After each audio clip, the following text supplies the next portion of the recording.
Hello, and welcome to Sunspiration. My name is Victor Tarifa. I want to welcome you. It's a very exciting day, and I love my Sundays. What is Sunspiration, you might be saying? Sunspiration is inspiration from the Holy Bible. I am a transformational speaker, and I believe the Holy Bible is a manual that was given when the human machine, as I call it, was created. So you want to find any path on how to walk in this world and how to operate this machine, the best place to check is always in the manual, which means going back to the manufacturer, which is God, and he will always show you what direction to go. Now, I've been in a wonderful series which I called What is in Your Hands? This is part 3. Yes, if you missed part 1 or part 2, I want to encourage you, scroll up, down, whatever you're on Instagram or Facebook or YouTube, and just watch it again. If you love it, share with a friend. So, part 3, what's part 3 all about? Part 3, the topic is the Widow of Zarephath, which I hope I pronounced correctly. It's a story of Elijah. Elijah was sent to King Ahab in the Bible, and he went to King Ahab and delivered a message that in the next years there's going to be no rain. And King Ahab was not happy with him, so God told him to leave, and he left the city and went hiding by a brook. Then one day he woke up, and the brook had dried up because all the past years he had water to drink at the brook, and God had supplied him food all the time he was there. And then when everything was dried up, now he's got no water, now he's got no food. He looked up to God, and God told him to go to Zarephath and go and meet a widow, and she is going to feed him. And off he went to Zarephath, he met the widow, and everything worked out just as God told him in Zarephath. Now, what lessons can we draw from this, and what can we pull out of this? Now, today I broke it into 3, and there are 3 different parts in which you can be either 1, you can be 2, or you can be 3. But whichever way you look at it, there's a lesson for everyone listening to this message today. Now, number 1, Elijah was by the brook, and the brook dried up. When it dried up, he looked up to God, and God told him where to go. And when God told him where to go, he provided for him where he sent him to. Now, wherever you are today, you know we're going through a tough season now. And maybe the brook you've been at, where you've been feeding yourself, where you've been watching yourself, feels like it's dried up. It might be the finances, it might be your job, it might be your business. But maybe if you look up to God and say, God, where do I need to go to? What next do I need to do? Now, when you look at sometimes people say that there's some people now who have started new businesses because they've been made redundant. So all this time they had these things in their hands, but they've not moved because they never really saw a reason to move. But as soon as the brook dried up, as soon as there was no more supplies of food, they realized what they had in their hand, and it was a nudge for them to move. And it's very important because wherever God sends us to, he always provides for us as we go in the direction. Now, secondly, when Elijah got there, he told the widow, God sent him to the widow. Now, you put yourself in the position of the widow. God always uses people. God always uses human beings to bless us.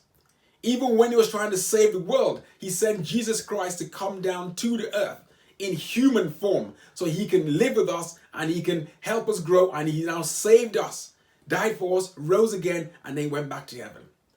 Now, you might be praying every single day, God help me, God help me, God help me. But you might not realize that God has already sent somebody to you. But maybe you're waiting for God to come down himself from heaven, or maybe a special angel. But you guess what? There are angels all around you as human beings. That widow, when Elijah got to Zarephath, was picking up sticks to go and cook a final meal for herself and her son. And when Elijah got to the village, Elijah said to her, go get me water. And as she was going to get the water, he said to her, make me a meal and bring it back to you. Now you might think, well, I've got absolutely nothing, because you might be seeing yourself as the widow. But still, this is a time in which there's other people, maybe those in which their brooks have dried up, are now looking up to you. But because you feel, I haven't got much in my hand at the moment, I think I need to hold on to what I've got.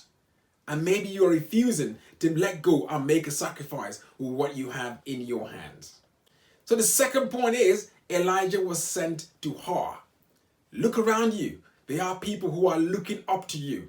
And if people are looking up to you to uplift them or to help them move forward, that means definitely in your hands, the tools are there. And all you have to do is look. And thirdly, the widow was willing to give up the little that she had.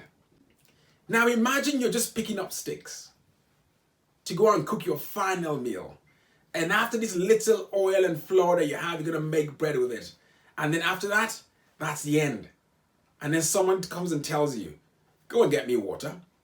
And as she was going, he now says, and make me bread and bring it back to you. Just imagine. Now, I'm going to switch languages now because I think this is absolutely outrageous. You know, I can imagine what was going to the widow's mind. Oh boy, this one where I never chop. I be this one where the small thing where I get. Now you want to collect from my hand, chop again. That one no go happen. Now, translation in English. This little that I've got and you want to take it off me. Nah, that's not going to happen. I remember a few years ago I was trying to raise some money to buy a property. And while I was trying to raise the money, I was just sitting down one day and my phone rings. And someone asked me, look, I need your help. And I'm thinking, look, I'm trying to raise money to sort myself out. So why would I want to give you out a little that I actually have at the moment? Then I told him, look, I'm really sorry I can't help because even myself at the moment, I'm trying to raise some money. And I put the phone down.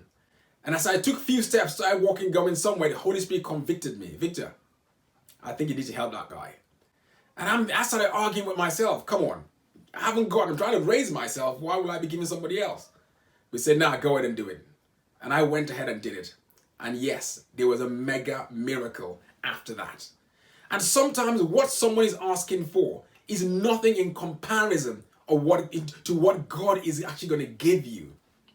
The widow agreed to make the bread and she brought it to Elijah. And when he ate, for the rest of the famine, she never lacked. And even at one point, her son was ill and the son died. And Elijah went and prayed to God and God brought him back to life. Now, that was just because she was willing to give up the little that she had. The little she had in her hand, she sacrificed it. And then she had enough to eat right through the famine. And even when she lost her son, he brought him back to life. The same way, I gave up a little I had that time. And I was amazed. Now, up till today, I'm still benefiting from the blessings that I got because I let go of that little. Now, you might be thinking, Victor, I'm not sure which way to go because I think my brook dried up. And I never sought God before I moved. Or my brook dried up, I moved, but it feels as if I'm still in a dry place. Don't worry. He is a merciful God. You can always just reach back to him and say, Father, I did not seek your direction on which way to go. Or maybe I assumed the brook was dried and I moved on without seeking direction and your provision on which way to go. It's never too late. Just turn back and just say, God, forgive me. Show me which way to go. And I'm sure he will put you in the right direction. Or you might be thinking, people have been trying to reach out to me, but I've been ignoring them. Because I was thinking, well, we're going through a pandemic. Everyone has got a problem. So really, it's a bit not nice for anyone to be asking anyone for help. But when people are coming to you to ask for help, that means God has already given you what you can use to help them. And that's why they're actually coming towards your way. God has chosen you and he wants to bless you. But he just wants you to just trust him. Let go. Get out of his way so he can bless you. Like just as the widow did. She just gave up a little she had and just surrendered it to the prophet of God. And she was blessed right through the famine. I want to encourage you. Whichever way you want to go, whatever direction, whether you're by the brook or you moved away from the brook or you had people coming your way or you're in Elijah's place in which you went to ask the widow for the food, whichever way it is, just remember, you can still be encouraged. You can still encourage others because wherever God sends you to, he will provide for you in that direction. And he will always put in your hands all the tools you need to achieve what He has sent you to do. Now look in your hands. What have you got? Search inside, search within, search around, and I'm sure there's something there that you can take, you can bless others with, and you can grow yourself with. Stay blessed. I love you all.